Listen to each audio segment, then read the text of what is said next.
I love my children. I need you to hear that first. I love them with every fiber of my body. I would step in front of a bus for any one of them without thinking twice. But if I could go back to 1965, I would never have become a mother. I'm 84 years old, and I have spent 60 years wearing a mask, smiling at school plays, clapping at graduations, saying the right things at the right times, playing the role of the happy mother, the fulfilled woman, the one who got everything she was supposed to want. And the whole time, the woman I actually wanted to be was suffocating inside me, quietly, slowly, until I couldn't even remember what she looked like. That is the truth I have never spoken out loud, and I'm telling you today because I am too old and too tired to keep pretending. Let me take you back. It was 1961. I was 19 years old. I had just been accepted into an art program at a small college in upstate New York. I could draw. I could really draw. My teacher, Mrs. Calloway, pulled me aside one afternoon and said, "Dorothy, you have something most of these students will never have. Don't waste it." I remember the way the chalk dust floated in the light when she said it. I remember the exact weight of the sketchbook in my hands. I remember thinking, I am going to be somebody. 2 years later, I married Gerald. He was handsome, he was steady, he had a good job at a manufacturing plant in Rochester. My mother cried at the wedding, not because she was sad, because she was relieved. Her daughter had found a provider. Her daughter was safe. By 1965, I had my first child. By 1968, I had three. And the sketchbook, it ended up in a box in the basement, underneath the Christmas decorations. I didn't throw it away. That's the part that kills me. I didn't throw it away because some tiny, desperate part of me believed I would go back to it. I never went back to it. You have to understand what the world was like for women in the 1960s. Nobody sat you down and asked Dorothy, "What do you want your life to look like?"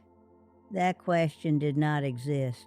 The script was already written before you were born. You grow up, you find a husband, you have children, you keep a clean house, and you do it all with a smile on your face because millions of women would kill to have what you have.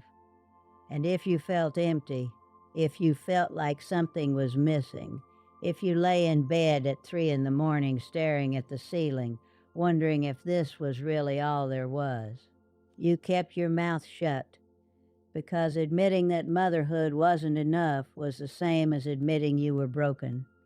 So I kept my mouth shut for decades. I want to tell you about a morning in 1974. My children were 9, 7, and 6. I had just finished packing 3 lunchboxes, peanut butter and jelly for Michael, ham and cheese for Sarah, egg salad for little Robbie. Because he was going through a phase, I wiped down the counter. I put the dishes in the sink. I swept the kitchen floor, and then I stood there. The house was empty. The school bus had come and gone. Gerald was at work, and I stood in the middle of my own kitchen, and I could not, for the life of me, remember what I used to do before all of this. What did I think about? What did I care about? What made me laugh? I genuinely could not remember. I looked at my hands and I thought, these hands used to draw. These hands used to create things that didn't exist before I touched the paper. And now they make egg salad. I'm not telling you this to be dramatic. I'm telling you because that moment scared me more than anything in my entire life. I had become a function, not a person, a function. I cooked, I cleaned, I drove, I organized, I scheduled, I worried. And somewhere in the middle of all that, Dorothy disappeared. But that wasn't the hardest pill to swallow. The hardest pill was realizing that everyone around me was fine with it. Gerald didn't notice that I'd vanished. The children didn't notice. My own mother didn't notice. Because a woman who has erased herself for her family doesn't look broken from the outside. She looks like a good wife, a good mother. She looks like she's doing exactly what she's supposed to do. And society doesn't just accept that sacrifice, it celebrates it. They pin medals on women who pour every last drop of themselves into their children. They call it selfless, beautiful, the highest calling a woman can have. Let me tell you what it actually is. It's a slow, vanishing act that nobody notices until there's nothing left. Some of you watching this are thinking, but you had a choice. You didn't have to give up your art. And you're right. Technically, I had a choice, the way a fish technically has a choice to walk on land. When your husband works 60 hours a week and the baby has an ear infection and the other two need rides to baseball and ballet and the house needs groceries and the bills need paying and your mother-in-law is coming for dinner on Sunday. You tell me when exactly I was supposed to paint. At midnight? Between the laundry and the dishes? With what energy? With what space in my brain? Choice requires bandwidth. And motherhood in the 1960s and 70s consumed every last bit of bandwidth a woman had. I didn't make a dramatic decision to abandon my dream. I made 10,000 tiny decisions to put it off until tomorrow, and 10,000 tomorrows turned into 60 years.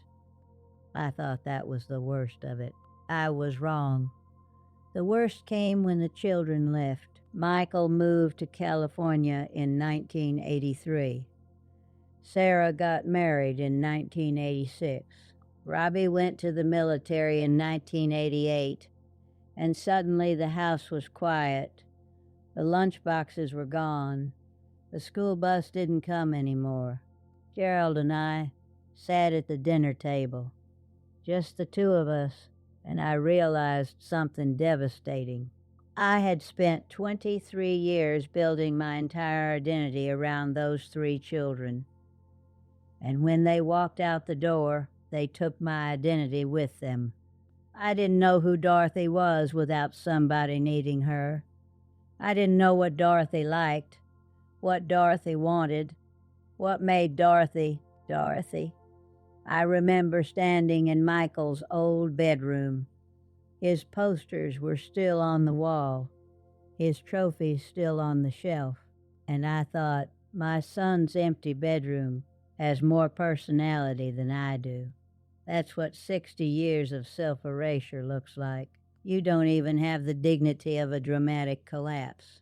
You just realize you're not there anymore. Like a photograph that faded so slowly nobody noticed until it was blank. Now, I know what some of you are thinking right now.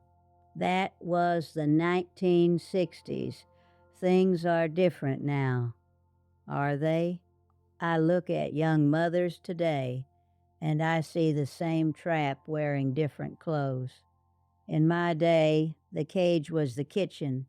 Today, the cage is the Instagram feed. Different bars, same prison. Women today are told they can have it all: career and motherhood, passion and parenting. And if they fail at either one, it's their fault for not trying hard enough. That's not freedom. That's the same lie with better marketing. The woman who drops her child at daycare and rushes to work feels guilty for not being home. The woman who stays home feels guilty for not having a career. And both of them are slowly drowning in the one question nobody gives them an honest answer to. Is this really worth what it cost? I'm 84 years old.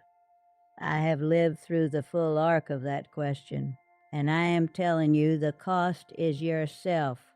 The cost is the person you were before the world told you who you had to be. I want to tell you about my neighbor, Ruth. Ruth lived 4 houses down from us. She never married, never had children, and for decades I pitied her. I genuinely felt sorry for this woman. What a sad life, I thought. What a lonely existence. Then one evening I walked past her house and I heard music playing. Piano. Beautiful piano. I looked through the window, and Ruth was sitting at a grand piano, playing Chopin with a glass of wine on the table beside her and a cat on the bench. She was 72 years old, and she looked more alive than I had felt in 40 years. Ruth had traveled to 11 countries. Ruth had played in a jazz band in her 50s. Ruth had written 2 books that nobody read, and she didn't care because she wrote them for herself. And I went home that night and I sat in my quiet kitchen and I cried. Not for Ruth, for me, because Ruth had lived her life and I had lived everyone else's. And here's the part that haunts me to this day. I can't even blame Gerald. Gerald was not a bad husband. He didn't stop me from painting. He didn't chain me to the stove.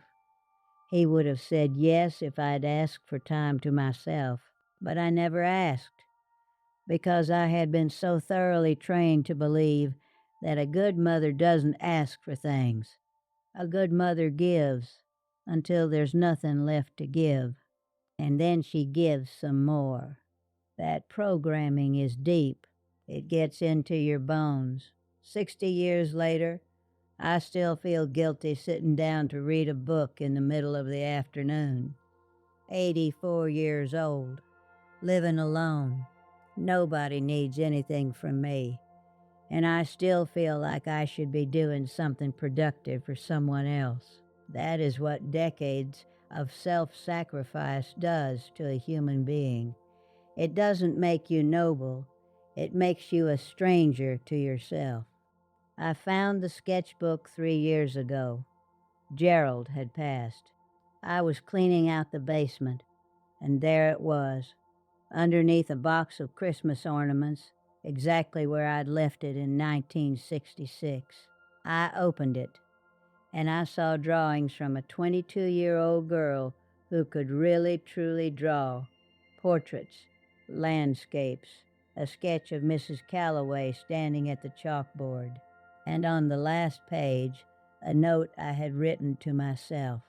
It said, "Come back to this when you have time." I sat on that basement floor and I held that notebook and I understood with absolute crushing clarity I was never coming back. Not because I didn't have time, because I became someone who didn't believe she deserved it. So what am I telling you? Am I telling you not to have children? No, that's not my place. But I am telling you something that nobody told me. You do not have to disappear in order to be a good parent. You do not owe your children your entire self. The best thing you can give your kids isn't a mother who sacrificed everything. It's a mother who knows who she is. A mother who has something that is hers.